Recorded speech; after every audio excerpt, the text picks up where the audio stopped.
So the panel's back in. We can reinsert the screws. And once the panel is in, it's always a good idea to check and make sure that all cables are solidly connected, because we've been moving this panel around, so it's easy to accidentally disconnect one of the flat ribbon cables. So you probably want to check that before you put the back panel in. And if you never remove the panel, then chances are cables are all properly connected. But if you did remove the back panel, it's always good to make sure that all the connectors are properly connected and nothing can loose, accidentally loose.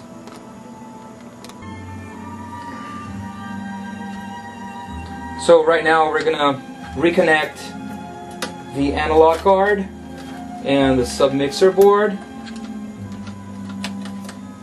and also reconnect at this point the headphone output.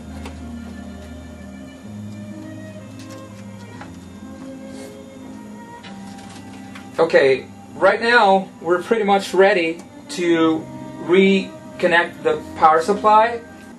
So I got all the cables here, and we're going to proceed to the connection of those cables.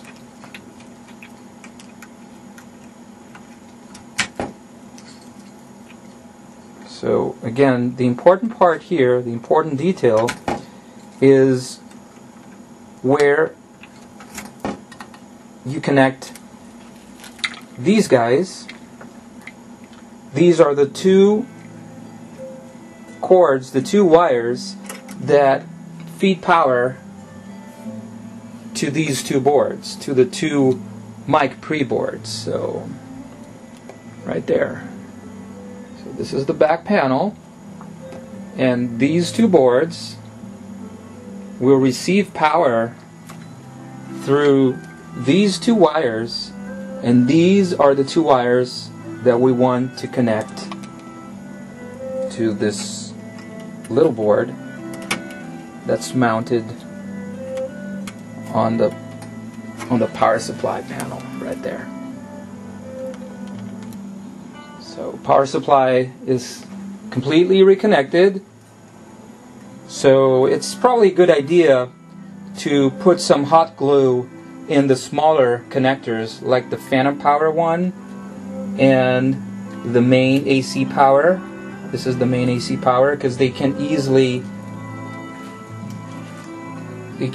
disconnect, be pulled off from the board. So it's probably a good idea to put some hot glue right there on the 2-pin connectors as well, and the 3-pin connector. The bigger ones, it's not really necessary, because they're pretty steady in there, and they won't come off easily. But the little ones, they do. So it's probably a good idea just to put some hot glue in there. So power supply is back in.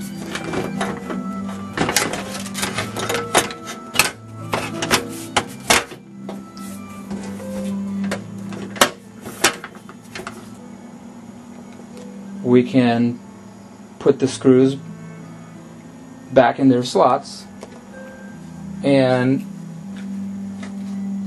we probably want to